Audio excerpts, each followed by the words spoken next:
Hello દોસ્તો, મેં ખારેક લઈ લીધી છે અને આપણે ભરીને મસ્ત ખારેક બનાવીશું. તો જો મેં લઈ લીધા છે કાજુ બદામ, પેંડા લઈ આવી છું બજારમાંથી અને મસ્ત મજાની આપણે ભરીશું ખારેક. હવે આપણે લઈ લીધા છે પેંડા અને આપણે હવે કાજુ બદામની મેંડા છે કતરી કરવા. કાજુ બદામની કતરી કરવાની છે, ઝીણી ઝીણી એકદમ ખમણીને.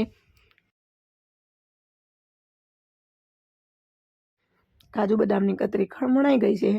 હવે આપણે એને પેંડા એના સાથે મિક્સ કરી લેશું.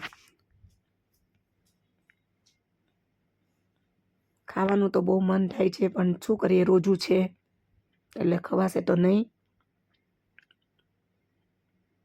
હવે આપણે કરી લઈએ છીએ ને મિક્સ. કાજુ બદામનો ભૂકો થઈ ગયો છે વધારે, એટલે આપણે એને હવે સાઈડમાં કાઢી લઈશું.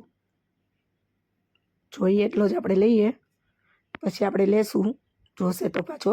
અને હવે આપણે બદામ કાજુ અને પેંડાને કરી લેશું મિક્સ. આમાં તમે માવો પણ મીઠો લઈ શકો, પણ અત્યારે ટેમ્પરરી મેં પેંડા લઉં છું.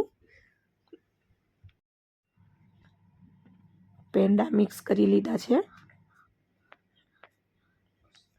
બધા પેંડા અંદર મિક્સ કરી દઉં છું મેં, અને મસ્ત કાજુ બદામ અને પેંડાનું મિશ્રણ કરી દઉં છું.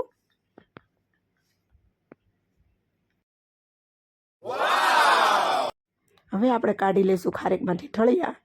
આપણે પલાળીને રાખેલી હતી જે ખારેક, એ અત્યારે ફૂલાઈ ગઈ છે અને એમાંથી ધીમે ધીમે આપણે ઠળિયા કાઢી નાખશું.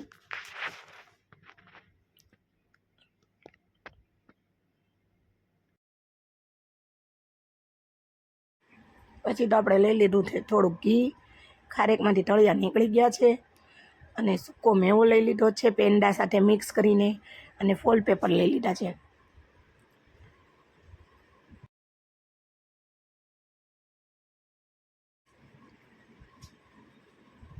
હવે આપણે ધીમે ધીમે ખારેકોને ભરશું. તો જોઈ લો, મેં ભરું છું ખારેક. એના અંદર જે આપણે બધું તૈયાર કરેલું હતું એ ખારેકના અંદર ભરી આપવાનું, અને પછી ફોલ પેપરમાં લઈ અને ઉપરથી થોડુંક ઘી નાખવાનું. જો ફોલ પેપરમાં મેં લઈ લીધું છે અને ચમચીએથી નાખશું આપણે થોડું ઘી. ઘી હું કામ નાખવાનું કે અંદરનો જે મસાલો હોય ને એ એકદમ મસ્ત ઘીવાળો થઈ જાય, પલળી જાય અને એકદમ મસ્ત સ્વાદ આવે એના માટે. હવે આપણે ફોલ પેપરને બંધ કરી દઈશું. જો તમને મારો વિડીયો ગમ્યો હોય તો લાઈક કરો, શેર કરો અને સબસ્ક્રાઈબ કરો. હવે જો આપણી ખારેકું થઈ ગઈ છે તૈયાર. હવે આપણે મૂકી દઈશું એને ફ્રીઝમાં, એટલે મસ્ત ઠંડી થઈ જાય.